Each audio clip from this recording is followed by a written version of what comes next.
नमः शिवाय। हर हर महादेव शंभु। या देवी सर्वभूतेषु मातृरूपेण संस्थिता नमस्तस्यै नमस्तस्यै नमस्तस्यै नमो नमः। हर हर महादेव। जय माता दी। रहस्य से भरा हुआ चक्रों का ज्ञान, और बहुत सारे साधक जो सिर्फ यहाँ तक का ही ज्ञान दे पाते हैं कि सहस्त्रार चक्र तक ही सब जो है एक तरह से अंत है। उसके बाद की चर्चाओं के बारे में बहुत कम साधक बात करते हैं, क्योंकि वहाँ तक पहुँच ही हर किसी की नहीं है। लेकिन ये एक ऐसा ज्ञान है जो गलत हाथों में ना जाए, इसीलिए गुरुजन जो है इस ज्ञान के बारे में सबको नहीं बताते कि कौन सी वो रहस्यमयी यात्रा है जब आपका सहस्त्रार चक्र जागृत हो जाए, उसके बाद वो जो पोर्टल खुल जाए, जिसके बारे में हमने पहले भी चर्चा की थी कि 2 ऐसे और गुप्त स्थान हैं, या कई साधकों ने इसके बारे में भी कहा है कि 2 ऐसे और गुप्त चक्र हैं जो शरीर की, जो ये हमारा स्थूल शरीर दिखाई देता है, लेकिन जो हमारे आध्यात्मिक आंतरिक शरीर है उसमें शरीर के बाहर 2 चक्रों के बारे में भी बहुत कम साधकों ने बताया। क्योंकि ज़्यादातर लोगों के पास सिर्फ वही जानकारी आपको मिलेगी कि सहस्त्रार चक्र तक ही नहीं पहुंच नहीं पाते हैं, फिर यहीं पे सब कुछ ख़त्म हो जाता है, सहस्त्रार जागृत हो गया तो सब कुछ हो गया।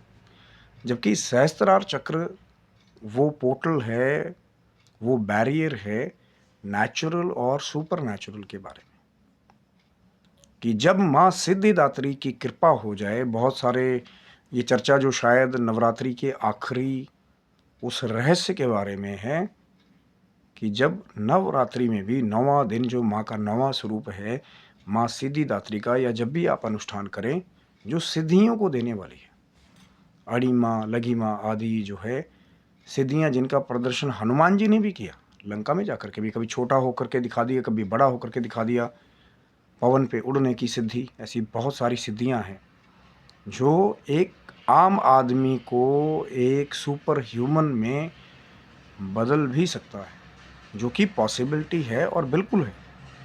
लेकिन उस ज्ञान को रियल में देने वाले कम हैं। अब ये है कि कोई कह दे कि भैया हो ही नहीं सकता, नहीं, ऐसे से हैं बहुत सारे, लेकिन उन शक्तियों का कैमरा के ऊपर आकर प्रदर्शन करे ऐसा ज़रूरी नहीं है। और जब माँ सिद्धिदात्री की कृपा हो जाती है, जब सहस्त्रार चक्र के ऊपर वो जो 2 क्षेत्र हैं, जो एक माँ महागौरी की साधना से जुड़ा हुआ है, शरीर के बाहर के 2 चक्र जो है आध्यात्मिक जो शरीर है, और वो जो 9वां स्थान है जहाँ तक पहुँच किसी किसी योगी की होती है, जिसके बारे में लोग बिरले बिरले ही बात करते हैं, कि माँ सिद्धिदात्री की कृपा वाला वो स्थान जहाँ से फिर बाद के लोगों की शुरुआत होती है। जनोलोक, तपोलोक, मातलोक, भगवान विष्णु का लोक, भगवान शंकर का लोक, दिव्य कैलाश लोक।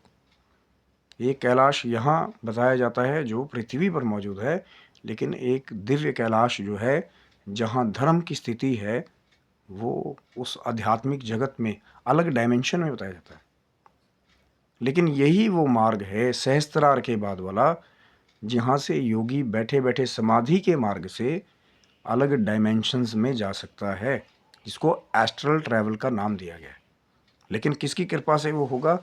माँ सिद्धिदात्री की कृपा होगी, माँ का आशीर्वाद मिलेगा, तो वो जो गुप्त मार्ग है बड़ी बड़ी सिद्धियों को प्राप्त करने का, जिसके बारे में बहुत कम साधक बात करते हैं, तो वो भी प्राप्त किया जा सकता है। चाहे फिर खुद को बहुत बड़ा बनाने की सिद्धि हो, चाहे अपने शरीर को हल्का कर लेने की सिद्धि हो, अपने शरीर को छोटा बना लेने की सिद्धि हो, पानी के ऊपर चलने की सिद्धि हो, हाथ से अग्नि पैदा करने की सिद्धि हो, कहीं भी कुछ भी प्रकट कर देने की सिद्धि हो। क्योंकि इनका वर्णन ही तभी है वेदों में, शास्त्रों में, जब इनका अक्स मौजूद था। लेकिन उनको प्राप्त करने का मार्ग, वैसी तपस्या, वैसी साधना, वैसा समाधि का मार्ग, वैसा वो चक्रों का खुल जाना, उसके बाद फिर योगी का अलग अलग डायमेंशन में ट्रैवल करना, या अपनी ऊर्जाओं को सर्वोच्चतम स्वरूप तक ले जाना, ये वो रहस्य है।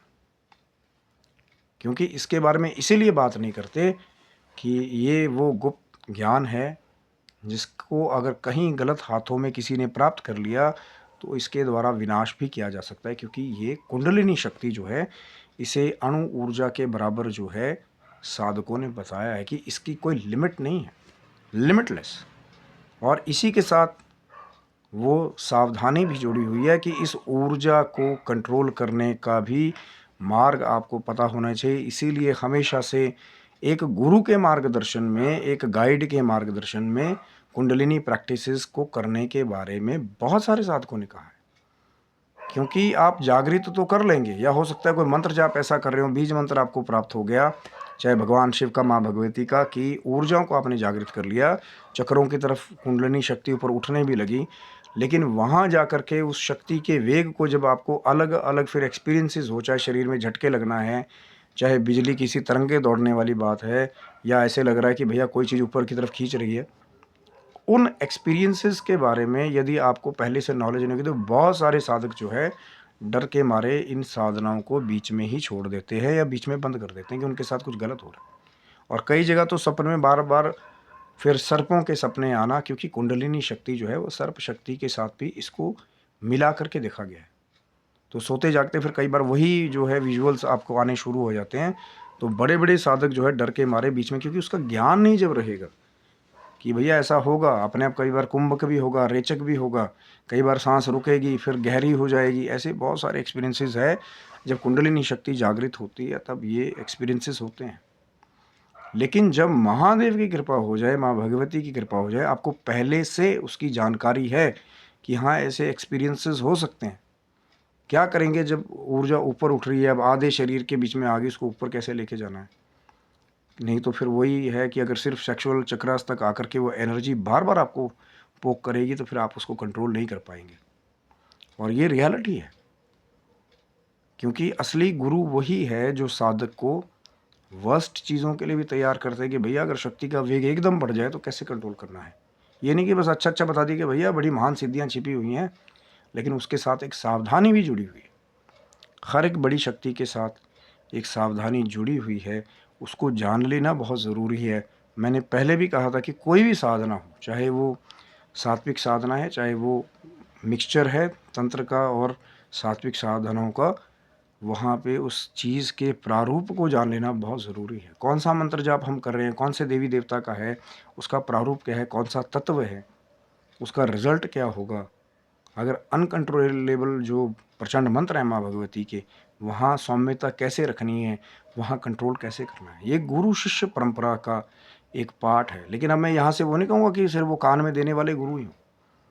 देवादिदेव महादेव शंकर जो जगत के गुरु हैं, जिन्होंने असली में इस ज्ञान का उपदेश किया है, जो जुड़ना चाहे महादेव की प्रार्थना करे, माँ भगवती को याद करे, तो भगवान शंकर और महादेव कहीं ना कहीं से उस ज्ञान को आप तक ज़रूर लेकर के जाते हैं, आपका मार्गदर्शन जरूर करते हैं। लेकिन पहले मार्गदर्शन मांगेंगे तभी तो, उनकी शरण में जाएंगे तभी तो। लेकिन अब हर जगह वही है कि भाई देहधारी गुरु होना चाहिए। भगवान शंकर आज भी अमृत देह धारण करते हैं और कैलाश पर विराजमान है। और कई बार ऐसे एक्सपीरियंसेस हुए हैं जब महादेव अपनी उसी अमृत देह में अलग रूप धारण करके, अब ये नहीं कि साक्षात डमरू लेकर के और जटाओं में गंगा धारण करके आपके समक्ष आ जाएंगे त्रिशूल लेकर के। हो सकता है कोई भी रूप बना करके आ जाएं, किसी संत का रूप बना करके आ जाएं, किसी बूढ़े ब्राह्मण का रूप बना करके आ जाएं, किसी व्यापारी का रूप बना करके आ जाएं, किसी बीन बजाने वाले जोगी का रूप बना करके आपके आगे आ जाएं।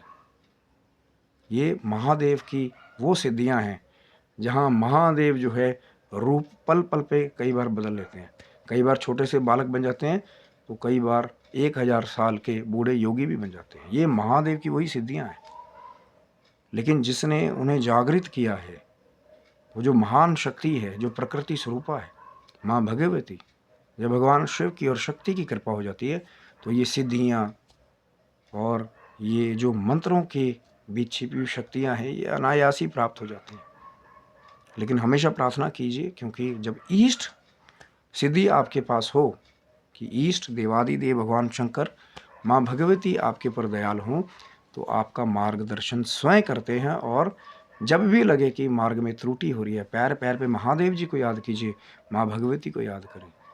तो फिर वो जो माँ सिद्धिदात्री का स्वरूप है, जिनकी आराधना नवरात्रि के सबसे आखिरी दिन होती है, या फिर गुप्त अनुष्ठान के रूप में भी उनकी साधना की जाए। चाहे माँ का सौम्य मंत्र ओम देवी सिद्धिदात्री नमः, तो जब ओम देवी सिद्धिदात्री नमः इस मंत्र का भी आप जप करते हैं, माँ का ध्यान करते हैं, समाधि लगाते हैं, और फिर वो जो गुप्त क्षेत्र है जिसके बारे में बहुत कम लोग बात करते हैं, उसके बाद की यात्रा के बारे में बात करते हैं, ये बड़ी लंबी चर्चा है, यात्रा बहुत बड़ी है। इसलिए मैं हमेशा अनुरोध करता हूँ कि चैनल को आप सब्सक्राइब रखते हैं तो अकस्मात ही जब भगवान शंकर का माँ भगवती का ऑर्डर होता है तो कुछ गुप्त चर्चाएं आपके साथ जो है वो शेयर करते हैं। लेकिन मिलेगा तभी जब भगवान शिव की माँ जगदम्बा की कृपा होगी, आपका भाव होगा, तो फिर आगे की जो चर्चा है, आगे की यात्रा की, जो रहस्यमयी है, गुप्त है, शक्तियों से भरपूर है, आपका प्रेम मिलेगा तो फिर आपके साथ आगे हो सकता है फिर वो रहस्य फिर आपके साथ साझा करें। तब तक के लिए आप सभी बंधुओं को हर हर महादेव शंभु। जय माता दी।